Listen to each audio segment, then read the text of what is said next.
Now, this next piece, still in Australia, is a follow-up to the letter from the New South Wales Police Department that we read out in an earlier show. And in his compelling open letter to New South Wales Police Commissioner, which was dated October the 26th, Alex Cooney threw down the challenge to other members of the force to show their solidarity and join him in a quest to challenge the directives being given to the police in response to the national state of emergency.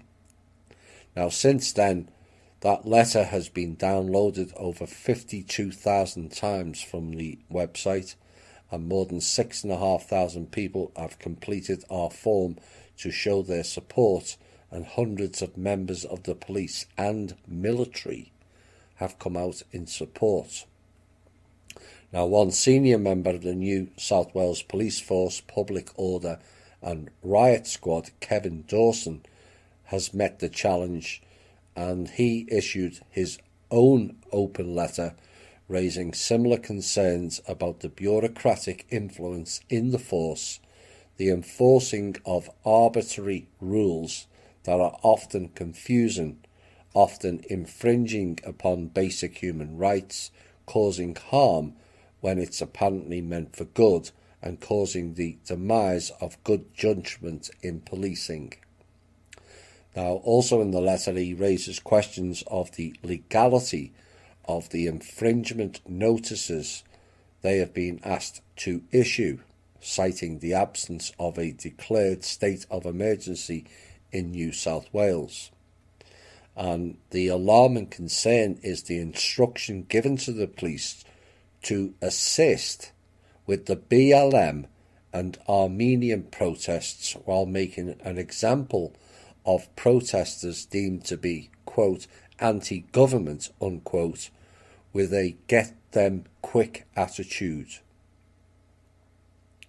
And Kevin Dawson pointed out the clear bias from the government to break up a small protest held between the NRL Grand Final, which was attended by 40,000 people, and a pub or a bar with an extended liquor license to accept double patronage using safety reasons for the purpose.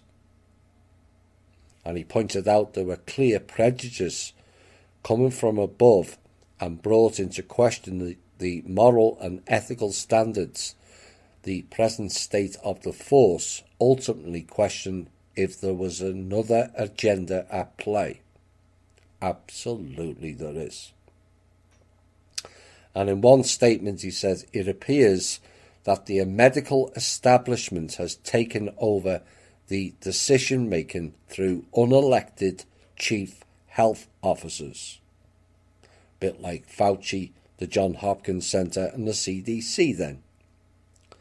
And he said their decisions corner us into relenting to their demands, so questioning the factual basis of these decisions should be encouraged. If there is truly no conspiracy here, why aren't we having the conversation, he asked. And he makes the point that when we assume a person has committed a crime, we conduct an investigation. Yet when a citizen assumes wrongdoing by its government, it's called a conspiracy theory, courtesy of the goons in Langley. And he said, if this is not covert social conditioning, then I put it to you that we need to be openly discussing the points raised in Alexander Cooney's letter. And from the actions of one brave officer having the courage and conviction to speak out, a chorus of supporters sprung forth, with Kevin another link in a clear chain of reaction of discord going right through the police force in Australia. And just like Alex Cooney, Kevin is also calling on the New South Wales Police Commissioner to question the government's directions in the hope of restoring community trust in the police force. So who are these people? Well, they are called Cops for COVID Truth Movement. And after the two very powerful open letters providing an insight into the growing concern with the government's measures for handling the pandemic and the use of the police to enforce them. At Advocate Me, we have thrown all our resources into supporting these brave officers and are openly inviting more across the entire country to join this movement.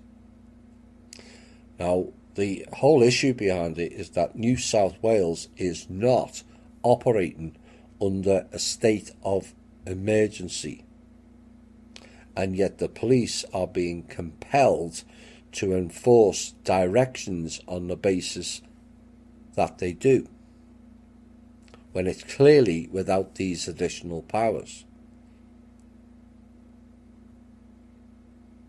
Most of these rules and regulations they're making about COVID are not lawful.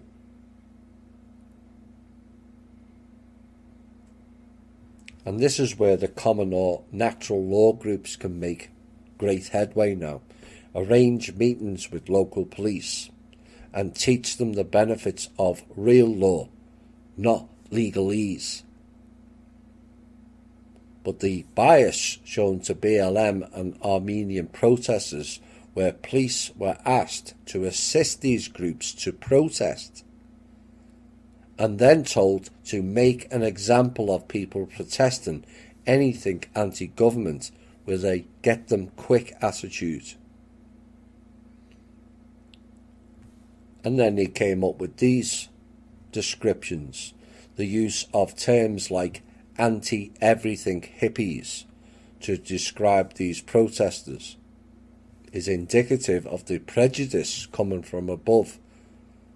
Unprofessional conduct called out where obscenely derogatory remarks about anti-government protesters raises serious moral and ethical questions about the present state of the force. And police were made to break up the small protest, citing safety concerns as the reason, all whilst tens of thousands nearby were permitted at the NRL Grand Final and its precinct. Surely the people must see the difference in the standards. Now, weeks have passed with no response to Alex Cooney's open letter, which has motivated further action from within the force. Good stuff. And we at THI applaud you for your efforts to highlight the growing gap in the narrative between the public and the government and their media puppets. Keep it going.